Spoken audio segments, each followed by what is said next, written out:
Ada qalbiitiin hundi keessan matarree kanaanaa wajjiniin jettu jechuudha. Maqaa Abbaa, kan Ilmaa, kan Hafuura Qulqulluu, Waaqa tokko. አሜን። በስመ አብ ወወልድ ወመንፈስ ቅዱስ አሐዱ አምላክ አሜን። መቅዓ አbbaa, kan Ilmaa, kan Hafuura Qulqulluu, Waaqayyo tokko. አሜን። kabajamoo barsiisaa Lubaa Abbabee bulchaa mana kiristaanaa kanaa akkasumas kabajamtoota kabajamoo barsiisaa keenya walitti qabaa waldaa qulqullootaa kan ta'anii biyya lallaba Shawaa Lixaatti tajaajila wangeelaaf kan argaman akkasuma faarfattuu obboloota keenya faarfattoota waltajjii kana irratti faaruudhaan Waaqayyoon galateeffachaa jiran hiraara kan nu taphatu abboolii luboota obbolootan daaqonoota bakka kanatti kan walitti qabamtan ijoollee tawaahidoo maqaa Waaqayyo abbaa keenyaatiin akkam jirtu? Akkam jirtu? Akkam ooltan? Baga ayyaana jala bultee ayyaana Tsiyoon baga nagaadhaan geessani. Meera deebi'aa galata galchaa Waaqayyo. Waaqayyo keenyaaf galanni guddaan isaaf haa ta'u. Meera deebi'aa galata galchaati. Eeyyeen saba Waaqayyo Waaqni keenya irraan dhugee maqaan isaa kan galateeffame haa ta'u. Giftii keenya qulqulleettii dubaroo Maariyaamiif irra deebi'aati mee galata galchaafi. Eeshi kaleessa ka wajjin barannee matareen keenya maal jedha ture? Maal jedha ture? Meenatti maa hundi keessan kaa maal jedha ture? Maal galaa jedha? Gaabbii galaa. Mee hundi keessan jedhaame? Eessarratti argama jenne? Eessarratti argama? Ishii booddeedhaa duuka bootaa jechaaroo ishii boqonnaa meeqa? Boqonnaa meeqa lakkoofsa meeqa? Dallaanaa fuutanii hin baane jechuudha sina daraa maaramii. Maali waansaa? Hin jiru lakkoofsisaa? Boqonnaa meeqattan? Boqonnaa lama lakkoofsa? 38. Ayituu isinitti himuu balleessa dengata afaanii na ba'e. Maaliifii yoo nama isinitti hime borisii dallaadhaa fuutanii baatan waan ta'eef. Gaabbiin akkamitti qoonnee ilaalle bakka meeqatti qoonneetu waliin baranne? Bakka meeqattan? Eenyuuf kan lallabamu? Warra hin amannee fi warra amananiif jenne miti? Waaqayyo hunda keenya nu haa gargaaru. Dubbii kana kan dubbate eenyu jennee baranne? Gaabbii galaa kan jedhe eenyu? Eenyuttan kutaa kana irratti? Qulqullicha Phexros jedhaa ka eenyuttan? Qulqullicha eenyu? Duuka bu'aa gooftaa Phexrostu dubbate jennee baranne miti? Eenyutti dubbate jenne? Uummata Israa'el Ayhuudota ayyaana waggaa 50ffaa kabajuu Yerusaalemitti walitti qabaman jara kanatti dubbatee jennee baranne. Isinii galeeraa saba Waaqayyo bal'aa barnee turre garuu yaa'u inni irraanfattannatti fakkaata. Hafuurri qulqulluu laphee keessanitti isiniif haa barreessu. Ameen jedhaaka. Eenyu nuuf haa barreessu? Waaqayyo hunda keenyaaf nuuf haa barreessu. Egaa isa kaleessaa daqiiqaa lama isin yaadachiisetan gara barnoota irraatti darba. Egaa dubbii kana kan dubbate qulqullicha Phexrosidha. Kan inni itti dubbate immoo warrootan Ayhuudotaati. Israa'eelota isaan ayyaana guyyaa 50ffaa kabajatanidha. Ayyaanni guyyaa 50ffaa immoo ayyaana Israa'eelota keessatti beekamu isaan gurguddoo keessaa isa tokkodha. Ayhuudonni biyya biyyarraa ba'anii gara mandara Yerusaalem mana qulqullummaa Yerusaalem dhaquudhaan ayyaana kana kabajatu. Yeroo isaan ayyaana kana kabajatanitti akka hafuurri qulqulluu isaanii kennetti akka gooftaan Yesuus isaan abdachiisetti akka raajonni Iyyeel akka dursee dubbatetti guyyaa ayyaana guyyaa 50ffaa kanatti bartoota gooftaa Yesuus Kiristoos irraa hafuurri qulqulluun bu'eera. Yeroo kanatti waa'ee gooftaa Yesuus Kiristoos waa'ee du'a isaa waa'ee du'a ka'umsa isaa jireenya bara baraa ta'uu isaa dhala namaaf jecha gidiraa fudhachuu isaa fannifamuusaa warra Ayhuudotaatti dabarfamee laatamuusaa inni jireenya bara baraa ta'uusaa raajota bartoonni Gooftaa Yesuus Kiristoos Hafuurri Qulqulluu kun akka isaan dubbatan afaan garaagaraatiin akka isaan dubbatanii isaan taasise. Yeroo kanatti warra Ayhuudota bakka sana jiran hojii Waaqayyoo isa dinqisiisaa afaan isaaniitiin gaafa dhaga'an qooqa isaatiin gaafa dhaga'an maal gochuu nuuf wayya jedhanii qulqullicha Phexrosin bartoota yeroo gaafatan Phexrosis akkana isaaniin jedhe. Egaa waan ta'uun isinitti himaa yaa warra Israa'el isinis gaabbii galaa maqaa Yesuusinis immoo cuuphamaa isaaniin jedhe. Isaanis immoo battaluma sanatti maatii isaanii wajjin uummanni 3,000 ta'u cuuphamuudhaan yeroo sanatti guyyaa sanatti bartoota Gooftaa Yesuus Kiristoositti dabalame jechuudha. Warra kam keessa? Warroottan Ayhuudota ta'anii jechuudha. Akkasumas warroottan biyya adda addaa qooqa garagaraa dubbatan saba garagaraa dubbatan keessaa namoota dhufantu guyyaa kana lapheen isaanii lallaba kanaan waan rukutameef waan tuqameef gaabbii galaniis immoo ni cuuphamanii jennee kaleessaa waliin baranneerra. Inni kuni akka isaan gara Yesuus dhufaniif lallabameedha. Gara Kiristoos akka dhufaniif, gara tawaahidoo akka dhufaniif, gara ijoollee waaqayyummaa, gara mucummaa waaqayyootti akka dhufan, aangoo mucummaa waaqayyoo akka qabatan, yookiin immoo maqaa isaatti amanuudhaan aangoo mucummaa akka qabaataniif lallaba isaanitti lallabameedha. Arras manni kiristaanaa lallaba kana addunyaa irratti warra hin amannetti hin lallabdi. Maal jettee? በወልድ ያመነ የዘላለም ሕይወት አለው ilmichatti kan amane jireenya bara baraa qaba. Inni addunyaadhaaf du'eera. Inni gatii dhiiga isaatiin saba hundumaa bitateera. Maqaa isaatiin dhiifamuun cubbuu ni taasifama. Kottaa dukkana keessaa gara ifaatti ba'a. Yoonni maqaa isaatti amantan jireenya bara baraa qabaattu jettee manni kiristaanaa wangeela mootummaa Waaqayyoo ormatti hin lallabdi. Warra hin amannetti hin lallabdi. Ergaa nuti warra hin amanneef qabnus isa kana. Ilmichatti kan amanu jireenya qaba. Kan isatti hin amanne immoo eekkamsa Waaqayyoo jala jira. Kottaa eekkamsa Waaqayyoo jalaa ba'a. Gaabbii galaa. Maqaa Gooftaa Yesuus Kiristoositti amanuun cuuphama. Mucummaa Waaqayyoo qabaadhaa jettee manni kiristaanaa warra ormaatti lallabdi. Maalidhaaf wangeelaa Yohaannis boqonnaa 1 lakkoofsa 12-11 kaastanii yoo dubbistan wada gazaa waganoቹ መጣ gara fira isaa gara maatii isaa gara ijoollee isaa dhufe gara sabaa isaa dhufe sabni isaa garuu isa simanne amma isa simataniif aangoo mucummaa isaaf kenne.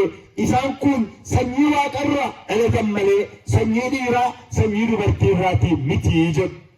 Kanaaf lallabni warra ormaatti lallabnu, shakkitootatti kan lallabnu, warra hin amannetti kan lallabnu, warri isa simatan aangoo mucummaa qabu. Isa simata, isa amana, eekkamsa Waaqayyoo jalaa ba'a jennee isaanitti lallabna. Kana qofa miti. Phaawulos Roomee boqonnaa 8 lakkoofsa 1 gubbaarratti akkana jedha. አሁን ግን በክርስቶስ ላሉት ኩነኔ የለባቸውም። አመገሩ ወረከን ክርስቶስ ታኒት ለከምሲ እንጂሩ ኢሳኒ ለከምሰ ዋቀኞ ጀላ ሚሊቀኒሩ ጀብ ማልጀላ ሚሊቀኒሩ ወርከኔኙ ታን ወርከን ክርስቶስ ታን ጀላ ምን ቢከሰም ወርከኔኙ ታን ወርከን ክርስቶስ ታን ጀላሉ ለከምሰ ዋቀኞ ጀላ ሚሊቀኒሩ ijoollee Waaqayyoo ta'aniiru. Galanni Waaqayyoo fata'u. Galata galchaafii Waaqayyoo. Ijoollee Waaqayyoo ta'aniiru. Eekkamsa jalaa ba'aniiru jedhu. Maaliif? በወልድ ያመነ የዘላለም ሕይወት አለው። ilmichatti kan amane inni jireenya bara baraatti qaba. Nuyi immoo amanneerra waan ta'eef warra hin amanneen gaabbii galaa isatti amanaa jennaan. Maal ta'a jennaani? Gaabbii galaa maal godhan? Isattamana. Yoo isattamanta maal qabdu? Ni fayyitu jireenya bara baraa qabdu. ergaa Yohaannis jalqabaa boqonnaa 5 lakkoofsa 11 gubbaarratti akkanatti jedhamee barreeffamee jira. Yohaannis ክርስቲያኖታን ergaa isaa yeroo barreessuu fi akkana jedhe በልጁ ስለምታምኑ የዘላለምን ሕይወት እንዳላችሁ ታውቁ ዘንድ ጽፍላችኋለሁ።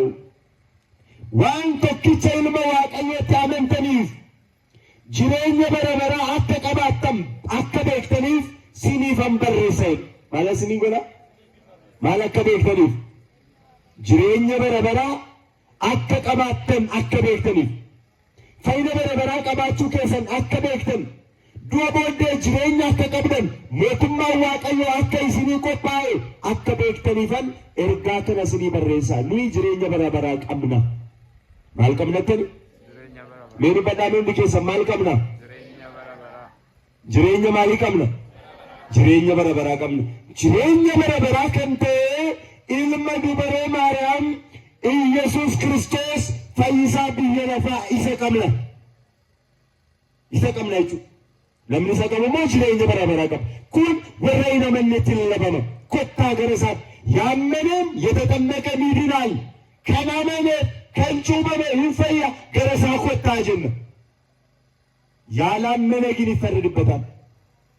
ካይናመነ ገሩ ማልታ itti maaltaa jettan itti murtaa ni garuu amanneerra. Amanuu qofas miti amannee cuubamneerra. Amanuu qofa miti cuubamne immoo fooniif dhiiga isaa fudhanneerra. Kan isatti amane kun hunduu jireenya bara baraa qaba. Ni jireenya bara baraa warra qabu ijoollee tawaahidootii jechuudha. Ijoollee nyuudeettan warra maal qabu? Warra maal qabeettan? Warra jireenya bara baraa qabu. Warra du'a booddee jireenya bara baraa qabu.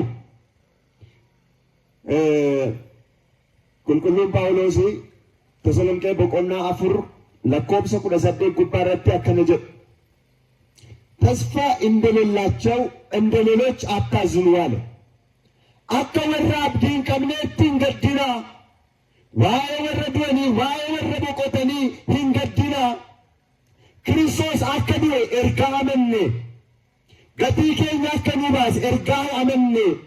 Akka inni nuu du'e ergaa amanne. Inni immoo akkuma du'aa ka'ee gara mirga samiitti akkuma ol ba'e ergaa amanne.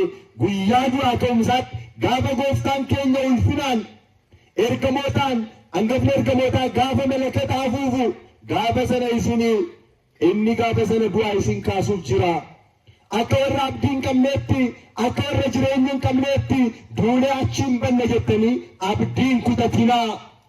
Isinii du'aa ka'uuf jirtu. Du'a booddee jireenyatu jira jedha. Galanni Waaqayyoof haa ta'u. Kanaan jajjabaadhaa nuun jedha. Kan ittiin jajjabaannu isa kana la. Mee galata galchaa deebi'aa Waaqayyoof. Kan ittiin jajjabaannu isa kana. Isa kamiin Kiristoos እንደሞተ ካመንን akka du'e ergamanne akka du'aa ka'e ergamanne gara samiitti immoo akka inni ol ba'e ergamanne akkasumas immoo deebi'ee qajeelotaaf jallootatti murteessuuf akka dhufu ergamanne gaafa sana inni du'a keessaa isin waamanuun jedhe. Eessaa isin waama? Eessaa isin waama? du'a keessaa isin waama. Kanaan wal jajjabeessaadha. Kana qofa immoo miti ሌላ ጥቅስ ሊጨምርላችሁ አንደኛ ቆላስይስ ምዕራፍ 3 ከቁጥር 1 ላይ ቅዱስ ጳውሎስ እንደዚህ ብሎ ይናገራል። ሞታችኋል አለ ዱተሊ ጅርቱ ጅሬኝ ኬሰን ሰሚ ጉባ ክርስቶስ ወጅን ኦክፈሜ ጅራ ኦክፈሜ ጅራ ቆላስይስ ምዕራፍ 3 ከቁጥር 1 ማለት ነው። እንግዲህ ከክርስቶስ ጋር ከተነሳችሁ ክርስቶስ በእግዚአብሔር ቀኝ ባለበት በላይ ያለውን እሹ ይላል። ክርስቶስ ወጅን ይርገዱ አካተሚ ማሊም በጥምቀት ይላል። namni gaafa cuubamu jedha. Asuma Qolaasiis boqonnaa 2 lakkoofsa 12 gubbaarratti akkana jedhee barreeffamee jira. Namni gaafa cuubamu cuuphaa mucummaa gaafa kiristinnaa kaatanii cuuphaa sanaan du'a Kiristoos wajjin walii galtu. Jedhame maal wajjin walii gallettan? Du'a Kiristoos wajjin walii galla. Cuuphaanuma sanaan immoo du'a ka'umsa isaatti amanuudhaan du'a ka'umsa Kiristoos wajjin walii galla. Kana jechuun cuuphaadhaan Kiristoos faana duuneerra cuuphaadhaan isa faana kaaneerra jireenyi keenya Kiristoos wajjin samii gubbaa dhokfameera. Kanaaf waa'ee biyya lafaa osoo hin taane waa'ee samii yaadaa jedhee nutti hima. Nuyi abdii kana qabnaa jechuudha. Warra abdii kana hin qabne warra ormaatiin garuu maal jennu? Kottaa gara kanatti isaaniin jennu. Gara jireenyaatti kottaa. Du'a keessaa miliqaa. Lubbuu keessan hin ajjeesinaa. Kiristoos ilmi dubaree Maariyaam isinii du'eera. Addunyaadhaaf tokkichi du'eera. Waaqayyo biyya lafaa jaalateera. Jaalachuu isaa qofa miti. Tokkicha ilma isaa immoo waa'ee keessan hundumaaf kenneera. Inni immoo dhufee lubbuu isaa al tokkicha bara baraaf isinii kaffaleera. Isinii du'eera. Jaalalli kana caalu hin jiru jennee warra hin amanne waamicha goonaaf jechuudha. Inni kun gaabbii warra hin amanneef himamuu jechuudha. Gaabbiin warra amananiif himamu immoo maali yoo jettanii ka'umsa akka nu ta'utti sagalee Waaqayyo tokko isinii dubbisa. Ergaa Yohaannis isa jalqabaa boqonnaa tokko gubbaarratti yoo dubbistanii qulqulluun Phaawulos boqonnaa 3 lakkoofsa 8 kaastanii yoo dubbistanii akkana jedhee barreeffamee jira. Qulqulluun Yohaannis waa'ee cubbuu waa'ee badii gaafa waa'ee yakka እንዲበቱ akkana jedhe dubbata. የእግዚአብሔር ልጆችና የዲያብሎስ ልጆች በዚህ የተገለጡ ነው። ijoolleen Waaqayyoo fi ijoolleen seexanaa kanaan gargar baafamu jedhu. Kamiin gargar baafamu? Kanaan jechuun waan inni amma dubbatu. Mee qabadhaa sirriitti ijoolleen diiyaabiloosii fi ijoolleen Waaqayyoo. Ijoolleen Waaqayyoo nuyi, ijoolleen diiyaabiloos immoo warra namanni. Isin galaara? Ijoolleen Waaqayyoo eenyu? Nuyi jechuudha miti ture? Ijoolleen Waaqayyoo nuyi. Yaa abbaa keenyaan jenna miti ture? Yaa abbaa keenyaa gaafa jennu nuyi maali jechuudha? Ijoollee Waaqayyoo warra hafuura mucummaa qabu jechuudha. Warra lammaffaa dhalate ijoollee Ortodoksiiti nuyi. Ijoollee Kiristoos dhiiga isaatiin bitatedha nuyi. Ijoollee tawaahidooti nuyi. Halkan guyyaa ganama yaa abbaa keenyaa jennee abbaa keenya isa samiirra jiraatu lafarras isa jiru iddoon isa hin daangessine warra waammatudha nuyi. Ijoolleen diiyaabiloos immoo warra abbaa keenyatti hin amannedha. Warra lammaffaa hin dhalannedha. Warra beekamsa Waaqayyoo jala jiranidha. Warra mooraa kanaan ala jiran tiksee gaarii Yesuus Kiristoos tiksee isaanii kan hin taaneef gara tiksee Kiristoositti warra hin dhufne fannoo Kiristoos jala warra hin dhufne mooraa ala warra jiran isaan kun ijoollee diiyaabiloos jedhamanii waamamu. Kitaaba qulqulluu akkana jedha namiti. Eenyutu jedhan jedhee? Macaafa qulqulluu yookiin kitaaba qulqulluu wangeelatu akkana jedha saba Waaqayyoo. የእግዚአብሔር ልጆችና የዲያብሎስ ልጆች ijoollee diiyaabiloosiin ijoollee Waaqayyoo kanaan gargar baafamee jiru erga jedhee booddee ስለዚህ የእግዚአብሔር ልጆችና የዲያብሎስ ልጆች በዚህ የተገለጡ ናቸው። ጽድቅን የማያደርግና ወንድሙን የማይወድ ከእግዚአብሔር አይደለም። waan qajeelaan irraawwanne inni obboleessa isaa jibbu waaqarraa miti jedhe. Eenyurraa miti? Eenyurraa jechuudha? Diiyaabiloos irraa jechuudha. Namni kam? Namni waan gaarii hojjenne namni obboleessa isaa hin jaalanne inni diiyaabiloos irraati waaqarraati miti. የእግዚአብሔር ልጆችና በዚህ የተገለጡ ነው። ከናን አደባፈሙ ijoolleen diiyaabiloosiif ijoolleen Waaqayyoo jedhe. Namni obboleessa isaa jaallatu immoo inni waaqarraati. Namni qajeelaa hojjetu immoo inni Waaqayyoo irraati. Inni mucaa Waaqayyooti. Inni ijoollee Waaqayyooti. Erga jedhee lakkoofsa galgubbaarratti ስለዚህ እግዚአብሔር የዲያብሎስን ስራ እንዲያፈርስ እግዚአብሔር ልጅ ተገለጠ።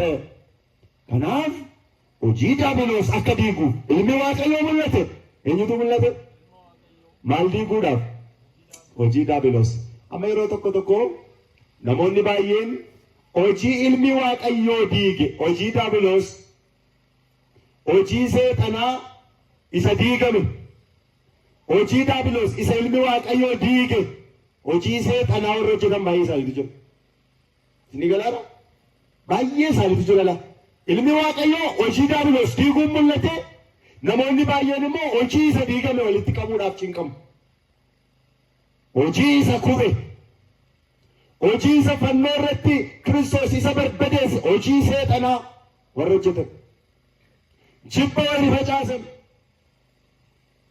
qoqqooddi warri facaasan, mana Waaqayyoo warri diigan, warri ari'atan, Kiristoosin kan hin jaallan, barnoota abaaramaa qabatanii kan deeman, hojii diigamaa hojii daabiloos warra ol qaban barbaadan baay'ee ol qabuu barbaadan baay'ee isaanitu jiru.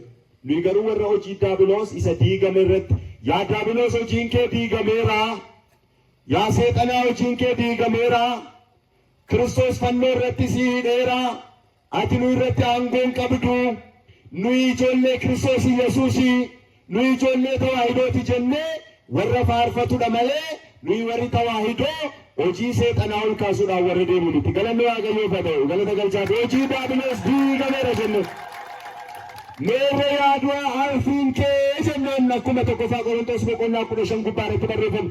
Yaadua waraanni kee meerre, yaa Siyoon nama guuruun kee meerre, ati kufteetta Kiristoos du'a isaatiin si ajjeeseera jennee du'a irratti warra faarfatudha nuyi. Sababiin isaas Kiristoos ilmi Waaqayyoo hojii daabiloosiin diiguuf mul'ate waan ta'eef. Kanaaf ijoolleen Waaqayyoogaa hojii daabiloos diiguudhaan, hojii daabiloos falmuudhaan, mana Waaqayyoo ijaaruudhaan, wal jaallachuudhaan, cubbuurraa fagaachuudhaan daandii isaaniif kenname irra jiraachuudhaan beekamu. lakkoofsa 8 ol isinii deebi'a. ኃጢአትን የሚያደርግ ከዲያብሎስ ነው። ዲያብሎስ ከመጀመሪያ ኃጢአትን ያደርጋል። ሲኒገላራ ጩቡ ከነጀቱ ሰይጣን ራት ይቹዳላ ካን እጁ ሰይጣን ራት ካን ሐመቱ ሰይጣን ራት ካን ዳሪ ነማዲቡ ሰይጣን ራት ነምኒ ዋቀየራ ታይማ ሆጂ የካፍ ሆጂ ጩቡ ሆጂ ኮት ጀዴ ወጀቱ አዎ ኃጢአት ልንሰራ እንችላለን፣ ልንሳሳት እንችላለን፣ ልንወድቅ እንችላለን። ሁኩመንሲቲማ ለምጩ ቦሎጀን እንጅሩ dogoggoruu dandeenya mucucaachuu dandeenya. Kiristaanni garuu hojii cubbuu hojii kooti jedheetti yaadeen hojjetu. ችግር የለም boruutu gaabbii gala yaadeen hojjetu. Dhaqeena baluun rukutee dhufaa rakkoon qabu boriin gaabbii gala. Yoo akka jettu taatee isinuma kan Kiristoos miti kan seexanaati. Isinii galaaraa saba Waaqayyoo. Namni kiristaana ortodoksii ta'e itti yaadee machaa'ee lafarra gangalachuun isarraan eegamu.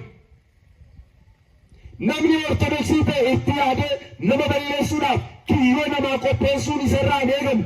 Sababiin isaa hojiin akkasii hojii warra namanneeti waan ta'eef. Ni galeeraa saba Waaqayyo hojii warra namannee itti yaadanii dhaqanii sagaagaluun hojii warra namanneeti. Warra hin cuubamneeti. warra lammaffaan dhalanneet, warra waaqa hin qabneet. Isaan kun barnoota Kiristoosiin hin qaban. Namni barumsa Kiristoos hin qabne immoo inni sunumaa waaqa hin qabu. Sini galaana? lammaffaa Yohaannis boqonnaa 1 lakkoofsa 9 gubbaarratti በክርስቶስ ትምህርት ለማይኖር እርሱ አምላክ የለውም ይላል። inni barumsa Kiristoosiin hin jiraanne, inni waaqa hin qabu, abbaas hin qabu, ilmas hin qabu, hafuura qulqulluus hin qabu. ወልድ ያለው አብ አለው እልምቸ ከንቀቡና አባ ቀባጀ በሩምሰ ክርስቶስ ነው ፍረቱ ሰከለ ከናፍ ክርስቲያኒ ተኮቲ አደዳ ዳንጋ ነማን ዲቡ ኢቲያዴ ሞራና ማንጨምሱ ኢቲያዴ ያ